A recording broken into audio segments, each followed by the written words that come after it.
Nous revenons avec nos 3 invités et qui auront à cœur de répondre à vos questions. Alors, nous revenons sur cet appel de téléspectateurs. Gérard Cotellon, voulez-vous dire quelques mots, le professeur Duflo? Oui, bien sûr. Bon, comme il parle en créole, il répond en créole.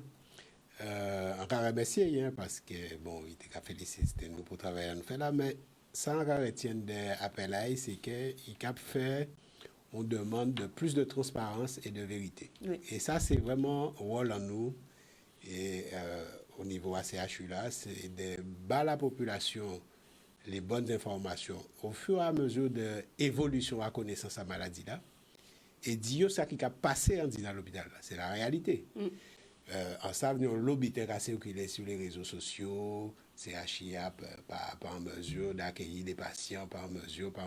Bon, les journalistes peuvent venir voir là, ils veulent, hein, et porter la bonne information pour la population. Et nous, on essaie de faire un travail, je pense qu'on fait un travail sérieux et je rends hommage aux médecins, au personnel. D'ailleurs, ces personnels, il faut le dire, payent un lot tribut à cette crise. Hein. C'est-à-dire je rappelle que nous avons 11 agents de l'hôpital qui ont été contaminés par le virus.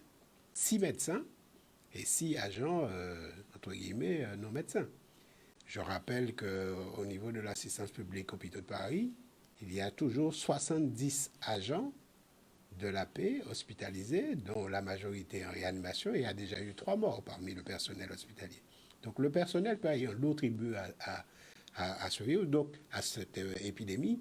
Et donc nous, hospitaliers, nous, responsables médicaux, moi en tant que directeur général, nous n'avons qu'un seul souci: garantir les meilleures conditions et les meilleurs soins aux patients et tout faire pour protéger notre personnel. C'est un défi pour nous et c'est un défi que je pense qu'au niveau du CHU, alors vous trouverez toujours des gens qui vont vous dire le contraire, que nous sommes en train de relever sur les mesures de protection pour le personnel. Alors aujourd'hui... Contrairement à ce qui se dit, on n'a jamais manqué de masques au CHU. D'accord. Parce que, comme je vous l'avais dit la fois dernière, nous, on avait protégé nos masques parce qu'on avait sécurisé la distribution des masques et avec l'équipe d'hygiène hospitalière, nous avons trouvé une façon pertinente de les donner au fur et à mesure de l'évolution de l'épidémie, c'est-à-dire d'abord les personnels qui recevaient les patients suspects, les masques FFP2 pour les personnels qui font des gestes auprès des patients. Et puis, comme l'épidémie augmentait, puis il y avait aussi la crainte pour un certain nombre de personnels de devoir prendre en charge des patients qui étaient porteurs du virus sans qu'ils soient symptomatiques. Depuis 15 jours, 3 semaines, l'ensemble des personnels sont dotés de masques. L'ARS a dit 900 000 masques distribués. Donc vous êtes très à l'aise au personnel de santé, donc je suppose au niveau du CHU et autres personnels. Moi j'avais commandé mes masques, hein. Donc moi j'avais pris. Vous n'en avez pas reçu de l'ARS? Si, on reçoit une dotation de l'État, mais moi j'avais pris mes précautions, on a commandé nos masques et on continue à en commander. C'est ma responsabilité de directeur général d'équiper le personnel avec les équipements de protection individuelle, comme on dit, pour qu'ils puissent prendre en charge les patients en toute sécurité. Mais pour terminer sur ce que vient de dire notre auditeur, moi, ce que j'ai retenu, au-delà des félicitations, c'est on veut de la transparence, on veut un discours un peu concordant entre professionnels, entre experts, et dites-nous comment on peut se protéger et comment vous pouvez nous garantir qu'au niveau du CHU, la prise en charge est de qualité et surtout, nous voulons vous faire confiance, alors Absolument. Il faut vraiment que vous puissiez nous inspirer confiance. Nous récupérons un deuxième appel. Bonsoir, votre question? Allez-y. Allô? Oui. Allô, bonsoir. Bonsoir, monsieur. Bonsoir, madame. Bonsoir. Je suis à la mort, c'est vous que j'entends là. Oui, c'est bien toi, c'est bien toi. Bonsoir, madame, bonsoir, les 3 autres messieurs qui sont avec vous. 2. Non, Notre-Dame et 2 messieurs. Voilà. Oui, mais je vais me retrouver maintenant. Est-ce que vous pouvez vous éloigner de votre téléviseur, s'il vous plaît? Alors, j'ai laissé le son. Allez-y. Alors, bonsoir madame, et l'infirmière, et l'autre monsieur qui assoit dans la voix, et puis l'autre dame. Alors, je vous dis bonsoir. Bonsoir toute la Guadeloupe. Je ne suis pas à la Guadeloupe là. Allez, je vous vois. Alors, ce qu'il y a, nous serons toujours embêtés tant qu'on n'aura pas un accès pour barrer ce Covid, on sera toujours dit, il doit venir là. Dès qu'on va lâcher du monde qu'on se baisse, comme si c'était des bœufs qui sont dans un parc, il va avoir du fiou, il y aura des contaminations. Alors, je pense que vous me comprenez. Oui. C'est tout ce que j'avais à dire. Merci. Je vous dis au revoir. Content de vous voir. Merci, monsieur. Alors, Non, mais Je crois que c'est clair. oui, il faut un vaccin. je crois que la Alors là vaccination- aussi, les avis sont mitigés sur le vaccin. Bon, pour le vaccin, on verra. Je ne vous donnerai pas mon avis là-dessus. Ce qu'on sait au jour d'aujourd'hui, c'est qu'on va devoir vivre avec ce virus des semaines, probablement des mois. Et ce qu'on sait aussi, c'est que les mesures barrières fonctionnent. Et ce qu'on sait aussi, c'est qu'il faut prendre en charge la population qui a une pathologie Covid et la population qui a une pathologie standard, chronique ou même qui a une maladie qui se déclare. Et ça, c'est un point important parce que durant toute cette période d'épidémie, les premières semaines, on a vu une sorte de renoncement aux soins. Les patients sont restés en attente de pouvoir se déplacer, de venir au CHU, de venir aux urgences pour pouvoir se faire soigner. Là, ils reviennent parce qu'on ne peut pas non plus être dans une société avec des pathologies chroniques sans pouvoir avoir une prise en charge. Et ça, c'est important. On le met en place. Nous sommes présents pour prendre en charge les patients. Et on veut aussi, comme je vous le disais tout à l'heure, d'avoir une partie Covid, une partie non Covid dans l'établissement, accueillir les patients qui vont venir avec leur famille au sein de l'établissement, les rassurer, leur donner ces mesures de protection, en tout cas leur proposer pour qu'ils puissent être pris en charge à la fois en hospitalisation et en consultation. Et c'est important que nous puissions continuer cette prise en charge parallèlement à la vie avec le Covid, la prise en charge de nos patients chroniques. Les médecins de ville disent oui, tout ne se passe pas au CHU, mais nous aussi, nous sommes confrontés à ce problème parce qu'il y a des gens qui ne vont pas à l'hôpital et qui viennent nous voir. Donc, on n'a pas forcément une vraie lisibilité sur le nombre de cas, le nombre de personnes qui sont positifs. Alors, est-ce que là aussi, il n'y a pas une harmonisation entre vous, les médecins de ville, le CHU? Comment ça se passe? Parce qu'ils disent oui, mais nous aussi, on a beaucoup de personnes qui viennent, qui sont malades et qui ne vont pas à l'hôpital.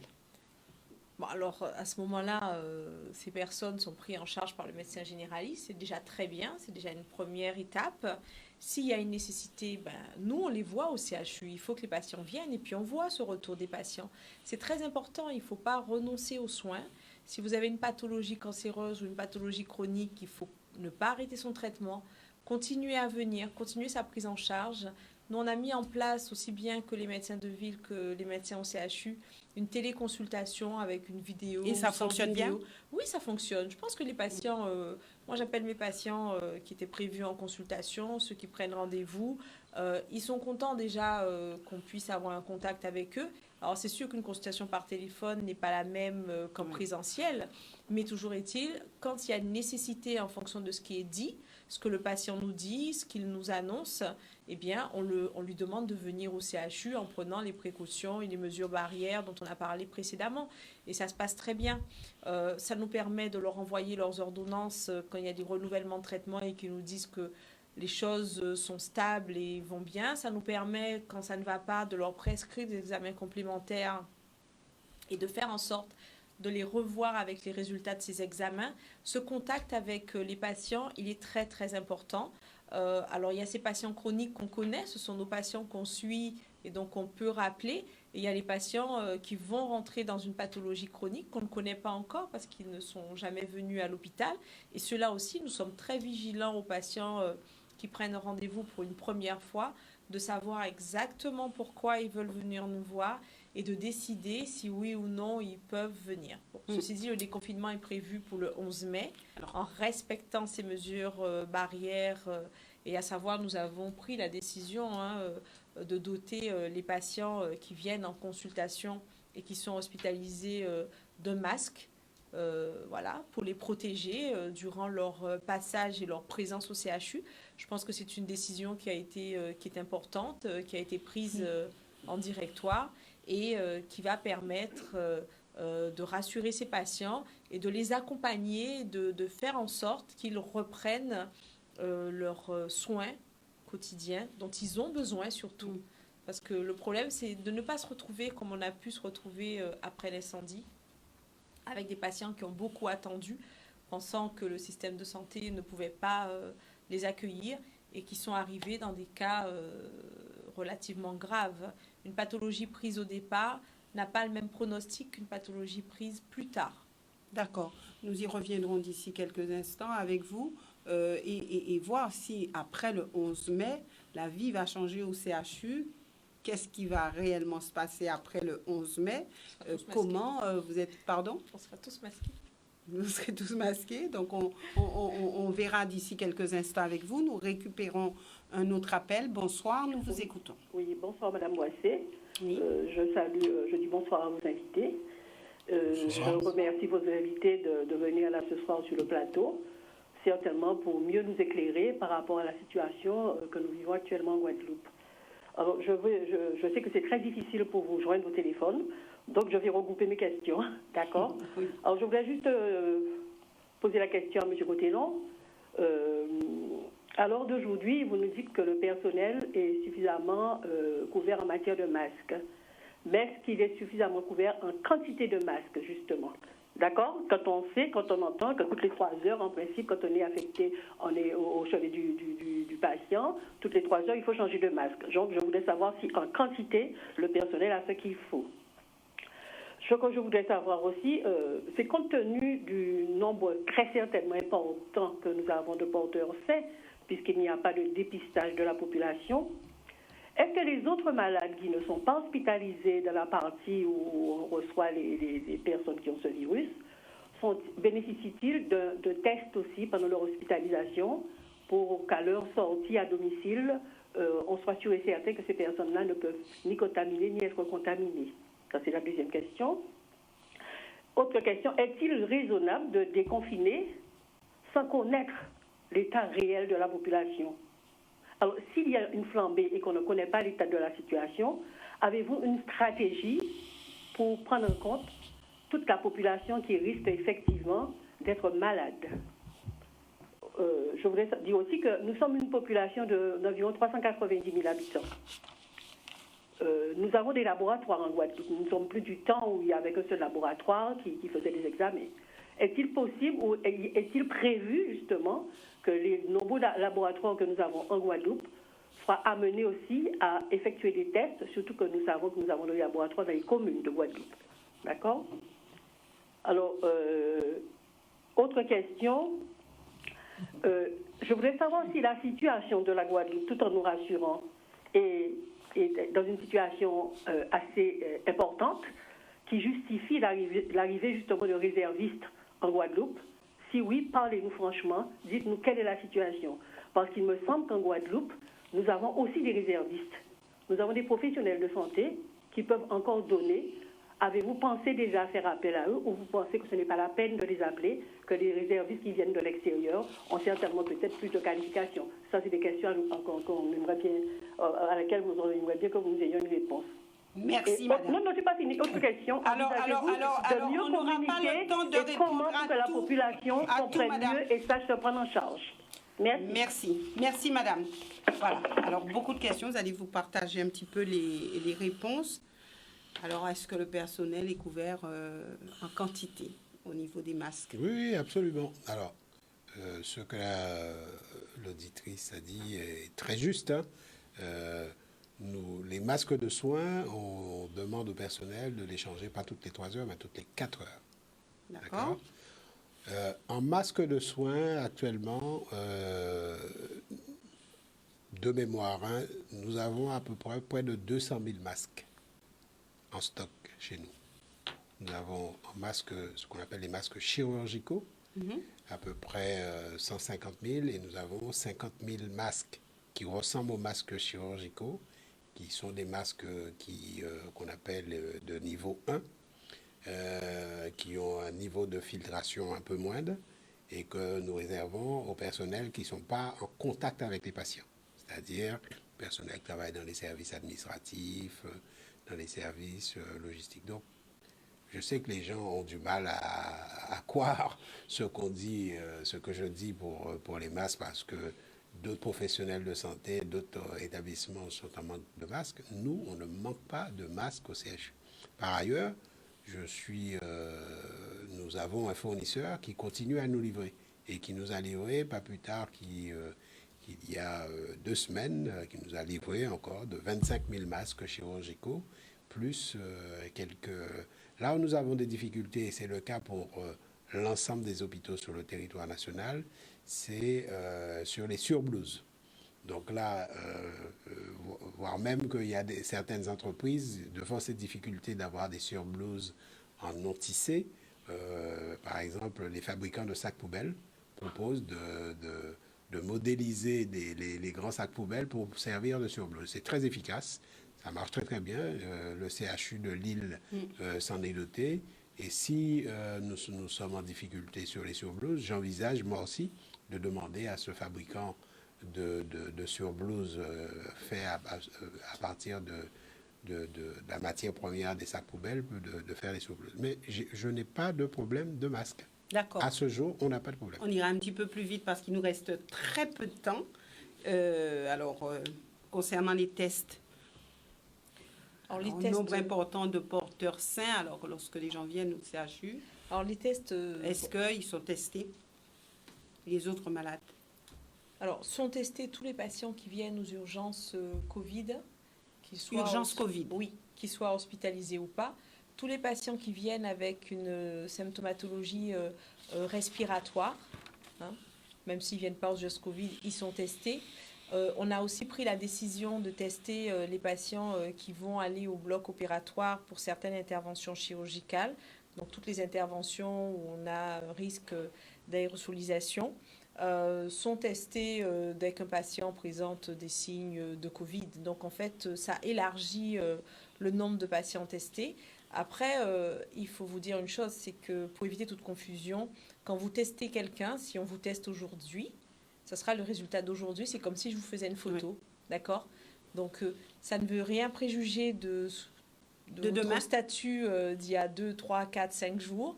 Et encore moins de votre statut quelques jours après, le lendemain ou 2, 3 jours. Donc, ça peut donner, ça a un intérêt, ça donne une image à un instant T. Il faudrait pouvoir tester les 390 000 habitants le même jour, pas au même moment, mais en tout cas le même jour pour avoir une idée. Donc, c'est un peu ce qui est fait là. On teste les gens de façon un peu plus large. Il y a des drives et des laboratoires pour répondre à la question de la dame qui s'est...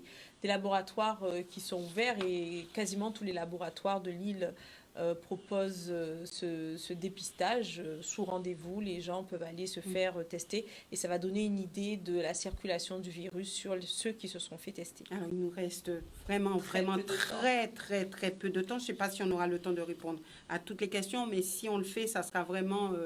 en une phrase parce qu'on n'aura pas de temps. Alors, est-il raisonnable de déconfiner sans connaître l'état de la population? Je pense qu'on arrive aux tests. Oui, il y a un élargissement des tests. Donc, on va connaître avant le 11 pour une grande partie l'état de la population. Et puis, raisonnable de déconfiner sans les tests. De toute façon, il faudra qu'on déconfine. Et puis, encore une fois, les mesures barrières sont essentielles et vont permettre de pouvoir vivre après ce déconfinement. La situation de la Guadeloupe justifie-t-elle l'arrivée de réservistes? Alors, rapidement, avec monsieur avec le docteur Porté-Cop. Il y a des réservistes en Guadeloupe, mais ils ne sont peut-être pas connus des autorités pour n'avoir peut-être pas fait les démarches d'enregistrement qui permettent de les déclencher. Et peut-être qu'ils seront déclenchés pour d'autres territoires. Donc lorsque Santé publique France fait l'objet d'une demande par les hôpitaux, on projette les personnes qui font partie des listings. Mais moi, je voudrais faire passer un message important quand même, parce que ce qui est vraiment problématique sur cette gestion de crise Covid-19, c'est que finalement, on a une crainte qui est légitime de la population de par le fait que c'est un virus qui a déjà beaucoup tué. Et cette crainte génère des questionnements et des comportements, alors que les explications et les informations qui doivent déterminer les comportements ne sont pas eux-mêmes suffisamment entendus.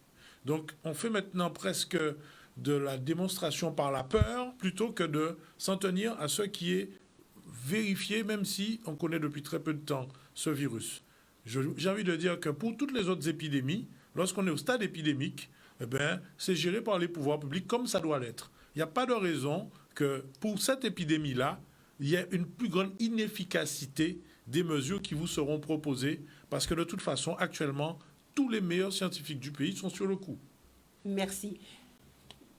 Gérard Cotellon, juste avant de conclure, alors, l'après 11 mai. Justement, je voulais insister sur ce qu'a dit le professeur Duflo. Nous avons pris aujourd'hui une décision importante pour le CHU et pour les patients qui nous font confiance. À compter du 11 mai, tous les patients qui arrivent au CHU seront dotés d'un masque. Voilà. Ils arrivent dans le hall d'accueil, on va les doter d'un masque. On va d'abord leur proposer une friction hydroalcoolique. Nous sommes en train de mettre en place une organisation pour cela, plus ils sont dotés d'un masque. Nous travaillons avec des ateliers écoles, les ateliers écoles du conseil départemental pour nous fabriquer des masques en tissu. Donc l'idée, c'est à très courte échéance de pouvoir donner à tous les patients qui arrivent au CHU en consultation sans masque, de leur offrir 2 masques en tissu et de leur donner le mode d'emploi, le mode d'utilisation de ces masques. Et puis pour les patients qui sont hospitalisés, ils auront à disposition un masque chirurgical qu'on leur demandera, il y aura une éducation à faire, de porter ce masque chaque fois que les personnels soignants rentrent dans leur chambre pour faire un soin. Donc, c'est une décision importante qui est de nature, premièrement, à protéger nos patients, mais aussi à protéger nos professionnels. D'accord, donc des masques pour tous, on va dire, à partir du 11 mars. 11 mai. 11 mai, pardon. 11 mai. Oui, on ne va pas revenir en arrière parce que ça pourrait poser problème. En tout cas, merci d'être venu sur ce plateau. Je pense que nous aurons l'occasion de nous revoir puisqu'il y a beaucoup d'appels et malheureusement, une émission ne suffit pas.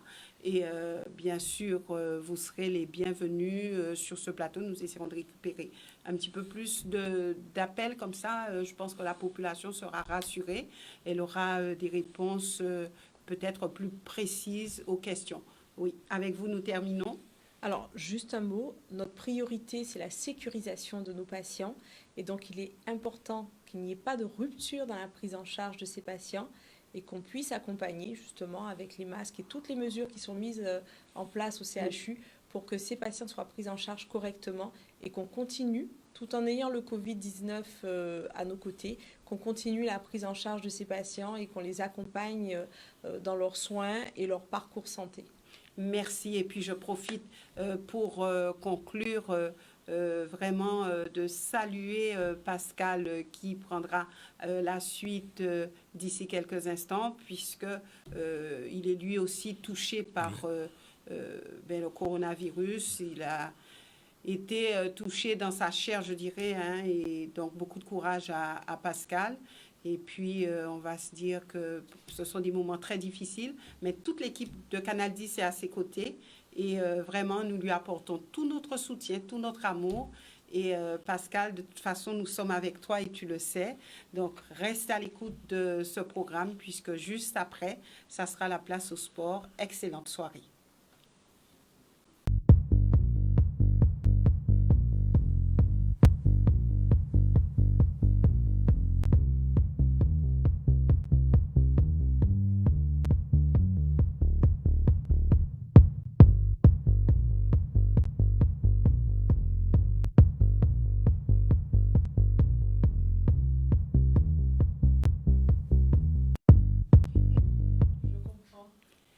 Bonsoir à tous, c'est un plaisir pour moi de vous retrouver pour notre émission, une émission qui ne sera pas politique puisque ce soir, je vous l'avais annoncé, nous avons en plateau 3 invités qui nous viennent du CHU. Avant de vous les présenter, je voudrais juste faire une annonce. Alors, Challenge Sport qui devait être, on va dire, en plateau à 20h30, le sera à 21h. Et puis, à 20h30, nous aurons l'émission de Brigitte, le journal de Brigitte, une nouvelle émission. Elle a voulu vous dire quelques mots en cette période de crise sanitaire. Et puis, pour revenir sur Challenge avec Pascal Abattant, il reçoit donc ce soir le président de la Fédération française de cyclisme, Michel Callot. Et puis, il y aura aussi Bernard Pancrel, président de la commission sport de la région Guadeloupe. Donc, un très beau plateau. Ça sera juste après cette émission, donc à 21h. Pour vous présenter nos invités, nous avons le directeur du CHU que vous connaissez bien, Gérard Cotellon. Nous avons le professeur Suzy Duflo et puis Patrick Portécop qui, lui, est le responsable du SAMU. Madame, bonsoir. Messieurs, bonsoir. Bonsoir.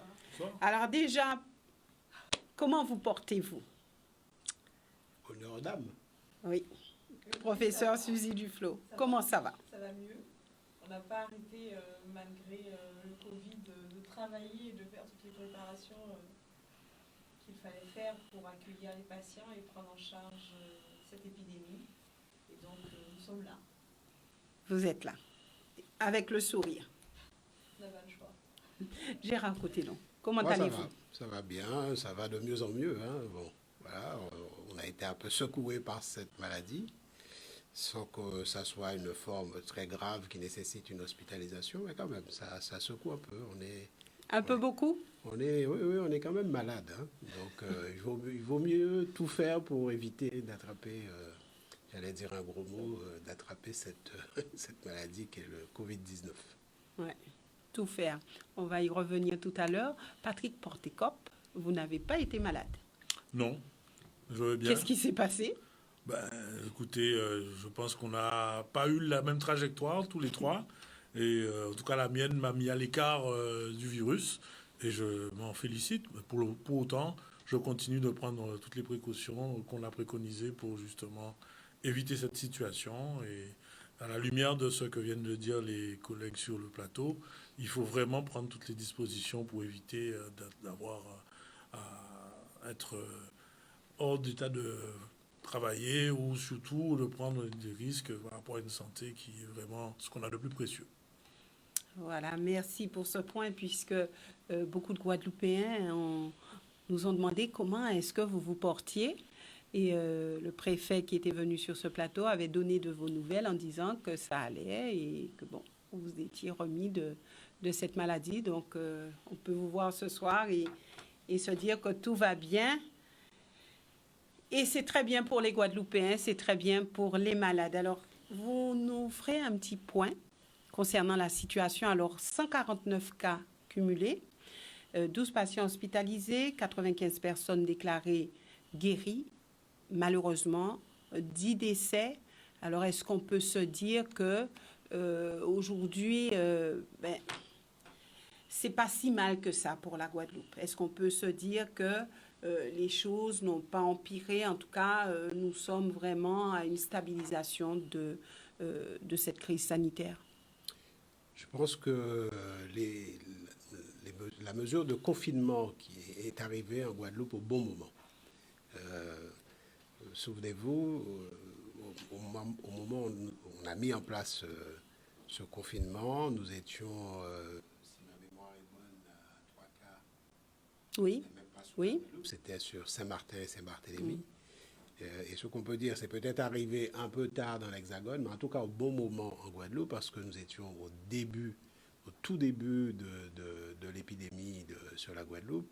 Il n'y avait pas encore beaucoup de circulation du virus. Et je pense que le respect de ces mesures de confinement associées aux mesures barrières, aux précautions prises individuellement,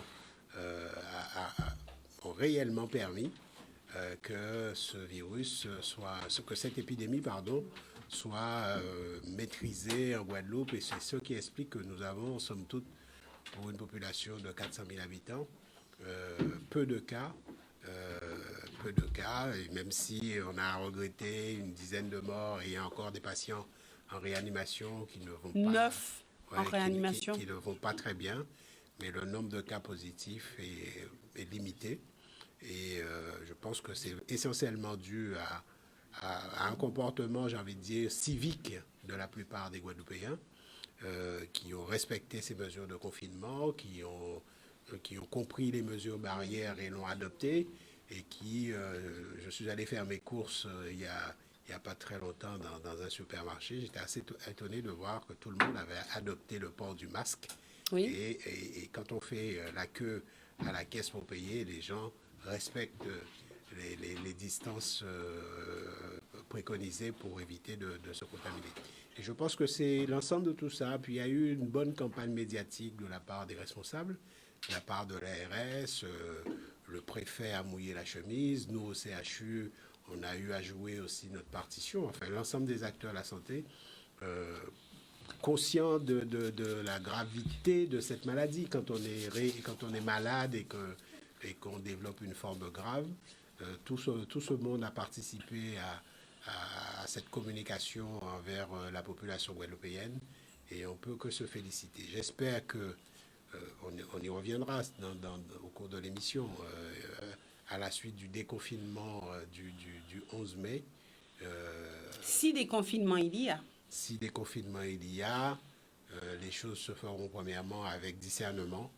Il ne faut pas s'emballer pour dire, voilà, c'est déconfinement, tout est fini, on recommence à faire comme avant. Je pense que durablement, il va falloir que les mesures barrières, que les précautions standards préconisées par les experts en matière d'hygiène soient totalement respectées si on ne veut pas voir l'épidémie exploser en Guadeloupe. Durablement, ça veut dire quelques mois. Pendant quelques mois, on ne sait pas dire, mais quand vous écoutez le directeur général de la santé et puis les experts au niveau national, on craint un rebond après la période des grandes vacances, c'est-à-dire au mois de septembre.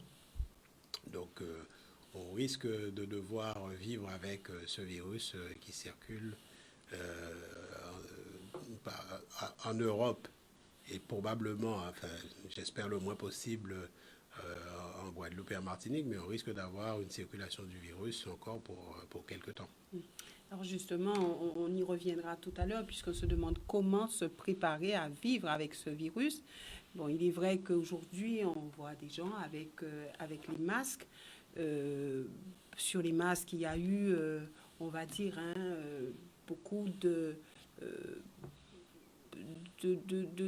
choses qui ont été dites et des fois qui ont été mal assimilées par certains.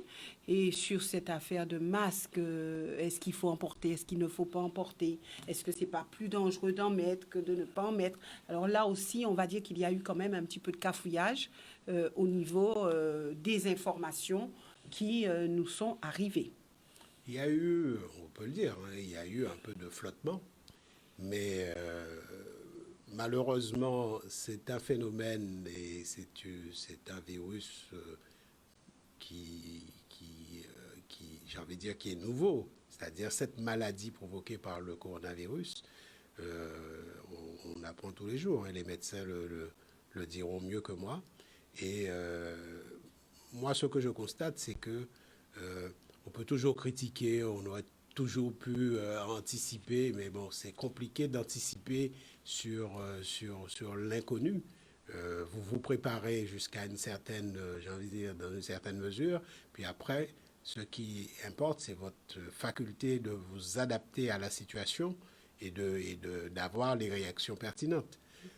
Nous, au niveau du CHU, je vous l'avais dit lors de la première émission à laquelle nous avons participé, nous, dès le mois de fin janvier, début février, avec l'ensemble des médecins, nous avons dit il faut qu'on anticipe la situation la pire qu'on pourrait connaître sur la Guadeloupe, c'est-à-dire une explosion de l'épidémie, et comment on organise l'hôpital, comment on dégage des espaces, comment on organise la réanimation, comment on différencie les circuits pour pouvoir prendre en charge les malades. Pour nous, c'était, j'ai envie de dire, peut-être plus facile à faire, parce que nous, notre préoccupation, c'était les malades, et c'est les malades qui s'adressent au niveau du CHU. Je comprends qu'au niveau gouvernemental, les choses soient plus compliquées. Et c'est vrai qu'il y a eu un débat. On peut dire que vous aviez déjà l'habitude de la gestion de crise avec la situation. On avait l'habitude de la gestion de CHU. crise, mais on tirait aussi profit de l'expérience de ce qui s'est passé en Italie, ce qui se passait dans l'Hexagone. Et comme il se passait encore pas grand-chose en Guadeloupe, on s'adaptait à la situation et on adaptait nos comportements et l'organisation qu'on se proposait de mettre en place au fur et à mesure que les connaissances du phénomène arrivaient à notre niveau.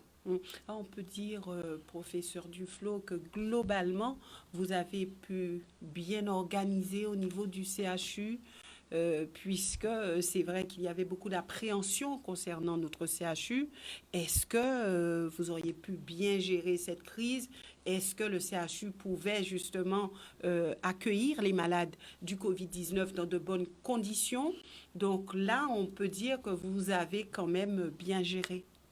Alors on peut tout dire, et puis certains diront que c'est sans doute mal géré, d'autres que c'est bien géré, mais le constat est là, c'est-à-dire qu'un mois et demi après, nous nous sommes vus très régulièrement, nous avons discuté, nous avons pris des décisions très rapides, et je remercie le personnel soignant et le personnel non soignant du CHU, parce qu'ils se sont mis en ordre de marche dès qu'on prenait une décision pour faire les choses, pour faire en sorte que les unités Covid soient prêtes de façon à ce qu'on puisse accueillir les patients.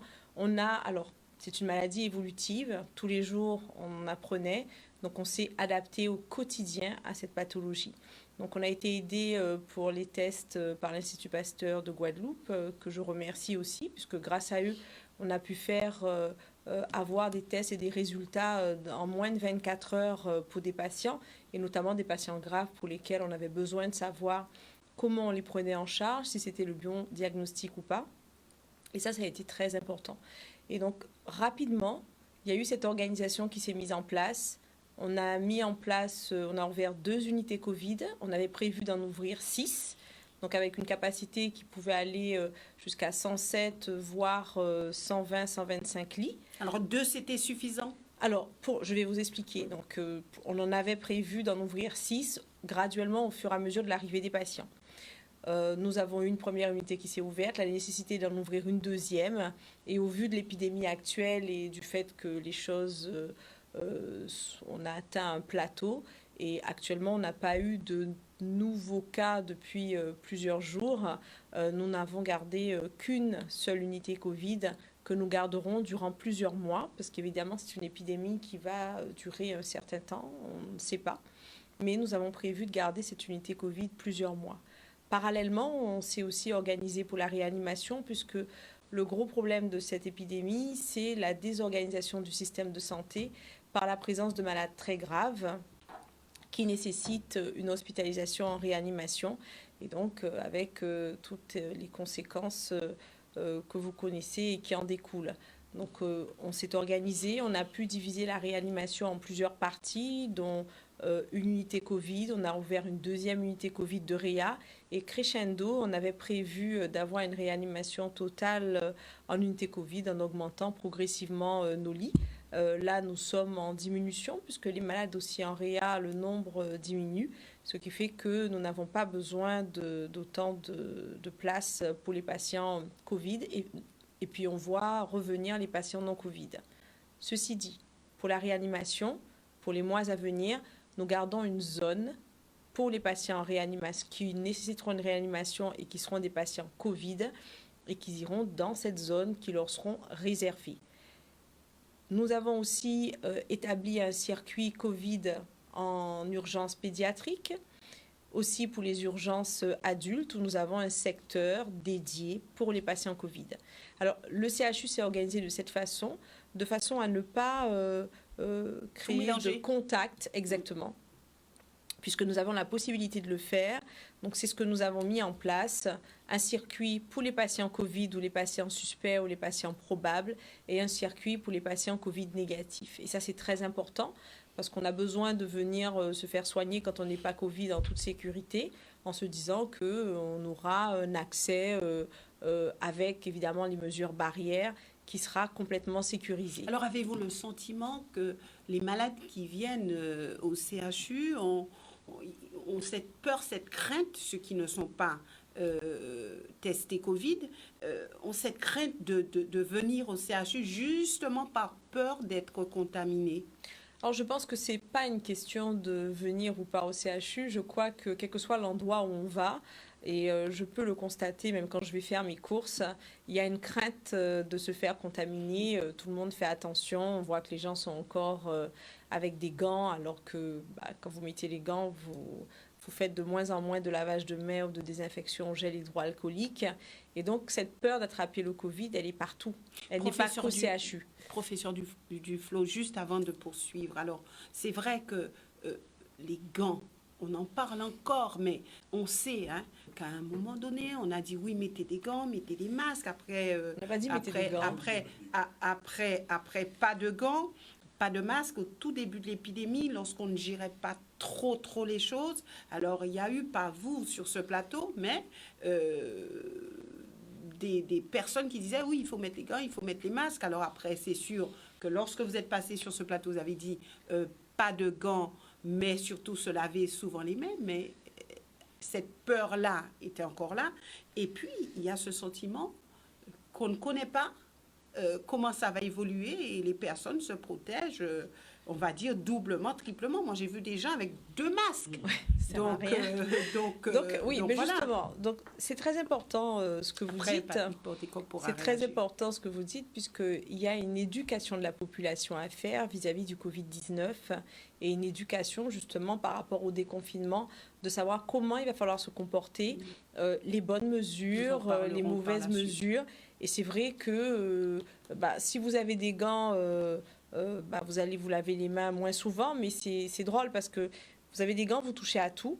Et puis après, vous allez prendre un téléphone portable, vous avez téléphoné, vous allez remettre le téléphone portable dans le sac. Après, vous allez enlever vos gants et vous allez récupérer le téléphone sans les gants. Donc forcément, vous êtes dans une situation, il vaut mieux toujours avoir du gel, se désinfecter tout ce que vous touchez avec le gel. C'est fait pour, il n'y a pas de risque. Téléphone, vous le prenez, vous avez du gel dans les mains, vous en passez sous le téléphone, vous en passez sous les clés de la voiture, vous en passez sur le volant. Et ça, ce sont des mesures qui sont beaucoup plus efficaces que d'avoir des gants que vous allez garder toute une journée ou toute une matinée. Et vous allez accumuler un certain nombre de bactéries ou de virus au niveau de ces gants. Donc, les gants ne sont pas une bonne mesure, mais par contre, le masque, oui, on a dit le masque. Moi, je pense que le masque, c'est important. Et dès qu'on sort de chez soi, il faut un masque. Pas dans votre voiture. Oui, d'accord. Parce qu'il y a des gens qui l'ont aussi dans la voiture. Après, ça dépend. Je veux dire, si moi, je quitte l'hôpital et que j'ai un masque et je dois aller faire les courses, je le laisse, le masque. Ça paraît logique. Parce que moins on y touche, mieux c'est. Mais si vous mettez le masque quand vous roulez dans la voiture, ça n'a pas beaucoup d'intérêt. Et le masque, en fait, c'est une mesure barrière qui fonctionne. C'est très important parce que ça va éviter quoi? Ça va éviter, d'une part, que vous puissiez avoir des gouttelettes envers les personnes qui vous entourent, qui sont à votre contact, et que vous puissiez recevoir des gouttelettes de la même façon des personnes qui sont autour de vous. Donc le masque est une vraie mesure de protection. Que l'on soit contaminé ou pas. Exactement. Patrick Porté-Cope voulait rajouter quelques mots. Oui, c'est vrai que s'agissant des gants, on n'avait pas demandé de mettre les gants. Au contraire, on avait très tôt alerté sur le fait que c'était quelque chose qui était certainement à l'origine de pas mal d'erreurs et un facteur de contamination. Je crois que malheureusement, ce qui s'est passé, s'agissant d'une maladie relativement nouvelle, sur laquelle beaucoup ont communiqué dans toutes les directions, il y a eu même un moment où le public ne savait pas qui croire parce qu'il y avait des informations d'ordre médical qui étaient distribuées par des personnes dont ce n'était pas le rôle et parfois quelques politiques qui ont accaparé le sujet. Je crois qu'actuellement, il faut dépolitiser la question des équipements de protection. Il faut dire que Ça les doit médecins non rester. plus n'étaient pas toujours d'accord. Oui, non, mais là encore une fois, il faut laisser la parole aux experts et aux gens qui peuvent s'exprimer sur des sujets aussi importants.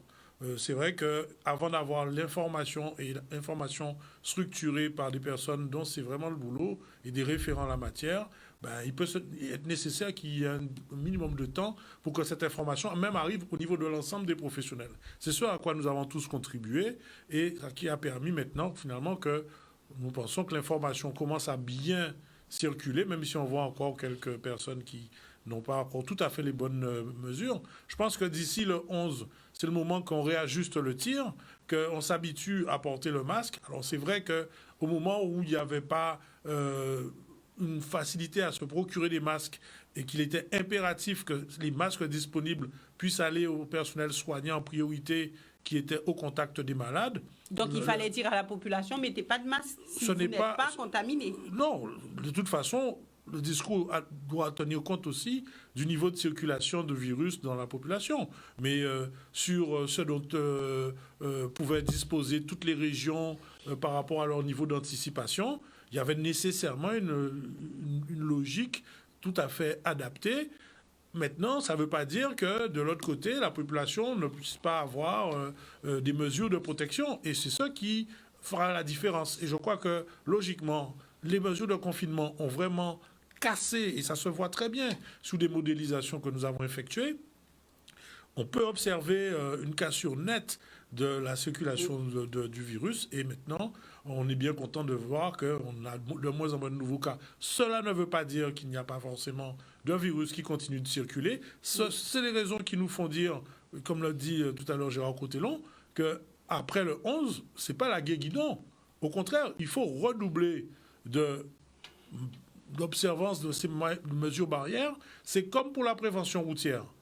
Ce n'est pas simplement le fait de porter la ceinture qui va vous empêcher d'avoir des blessures graves en cas d'accident. C'est l'ensemble des mesures, avec l'airbag, toutes les mesures qu'apportent les véhicules modernes, plus le respect de toutes les règles de circulation. Le masque, plus la distanciation, plus le lavage des mains, plus toutes les précautions qui ont déjà été rappelées, seront à l'origine vraiment de tout ce qu'il faudra pour limiter les nouveaux cas sur le territoire. A-t-on une évaluation précise du niveau de circulation du virus ? Pas pour l'instant, on l'aura de mieux en mieux quand les tests qui sont réalisés en population, qui ont débuté la semaine dernière, permettront de connaître les premiers résultats.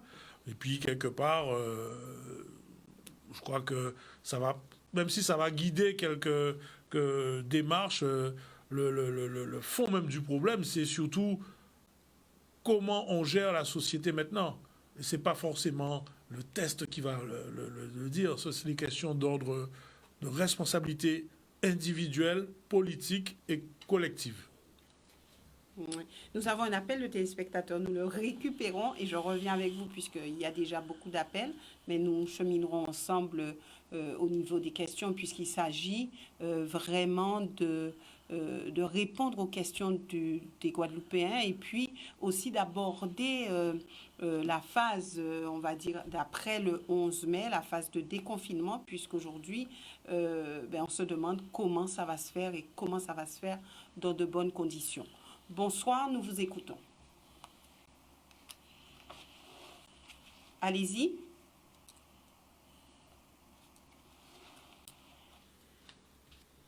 Nous y reviendrons d'ici quelques instants. Alors, est-ce qu'on peut dire qu'aujourd'hui, au CHU, vous ne rencontrez pas forcément de difficultés ou est-ce qu'il y en a encore? Et oui, nous partons du côté du téléphone et je reviendrai tout à l'heure sur cette phase test puisque il y a une demande notamment du syndicat UGTG qu'une grande partie de la population soit testée. Alors, est-ce que c'est possible? Et déjà, est-ce que, si tel est le cas, ça nous dira un petit peu plus sur la circulation de ce virus en Guadeloupe? Bonsoir, nous vous écoutons. Allez-y. Allô? Oui, bonsoir, monsieur. Bonsoir, madame. Bonsoir, monsieur Cotellon. Bonsoir, monsieur Porticop. Et bonsoir, madame Duflo. Oui, Eh bien, en comptant des voix, M. Cotelon, en comptant des voix Mandiflo, et en comptant des voix M. Porticop. Et ça va faire plaisir de voir autres là. Et c'est très important, moi, souligner aussi du courage aux autres, parce que je n'ai pas de sommeil là, mais ils ont au travail. Et nous, en tant que population, nous pouvons remercier les autres, surtout moi, parce que son bitin qui est invisible. Et là, quand on contre l'invisible, il faut du tempérament. Parce que c'est quand on de droite et gauche ou pas savent. Et nous pouvons pas savoir là, nous, dans tout ça. Même si nous sommes des hommes, nous faisons l'étude, mais ni on n'a dominé nous quand même. Et c'est souvent nous pas faire appel là, et c'est pour ça que nous courir à gauche et à droite. C'est créateur nous qui, au-dessus de tout ça, et qui a géré mais à l'œuvre. Et on veut dire, M. Cotelon, merci.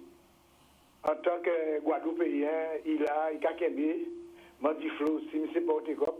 Mais le problème là, il est là. Entendre M. Porticop dit, ça décaille dans tous les sens. C'est normal. Parce que nous avons un gouvernement qui a dit tout et n'importe quoi. Il va laisser les personnels concernés à maîtriser le travail à eux. Donc, ces médecins, laissez les autres faire travail à eux, laissez les autres faire diagnostic, ils ont contre l'autre. Et adore aussi les scientifiques, les gens qui ont fait des recherches, ils ont tiré sur l'autre. Donc, nous, population là, nous sommes obligés de trouver nous à un moment donné, parce que quand nous fait, porter grand, pas porter grand, si la gade ou porter, si la gade ou pas porter, si la gade ou porter masse, l'autre la gade ou pas porter masse. Donc, ça mettait nous à une situation tellement compliquée, et ça mettait nous à ça va nous un stress, nous avons stressé. Et le fait que nous avons stressé, nous ne pouvons pas faire tout le monde confiance. Et là, on perd confiance à lui, à des gens qui ont gouverné le pays là, ça, qui veut dire, même au niveau à l'hôpital, à un certain moment, à partir de M. Cotelon, on fait tout ça. Après, on M. Cotelon. Et dernièrement, il parlait sur antenne, il dit, il a apparu. Et moi, je dis, ce n'est pas nous cacher la population là, fais-nous dire population là la vérité, et la population là qui faisait confiance. Parce que nous tous savons, son but invisible, fait-nous chercher et coûter aussi. Et prendre du recul, façon bité nous pour nous gérer. Parce que courir à la course, ce n'est pas le premier bité pour nous faire. C'est tout bout. Et ça va qui s'en soucie. Mais faites ça dans nos bonnes là. Et c'est pour ça que nous l'obité. Syndicat Gababier, il a dit pas d'accord. Infirmier Gababier, docteur Gababier, tout le monde a dit, ça va bouiller nous qui a coûté les autres. Donc, ça va faire nous mal. Et un jugement dans l'air, est-ce que M. Cotelon vraiment l'hôpital là pour 104 ans de 5 ans dans l'hôpital là? Donc, avant de ça, on remercie les autres. En fait, ça, ils ont payé. Avec les moyens qu'ils ont tenus. Mais quand tu as un coup de chapeau, il y a qu'à continuer par la guerre. Et demain, qu'est-ce qui est bel encore. Merci, monsieur. Okay. Merci à vous. Voilà, donc nous marquons une courte pause et nous revenons avec vous sur ce sujet, le Covid-19.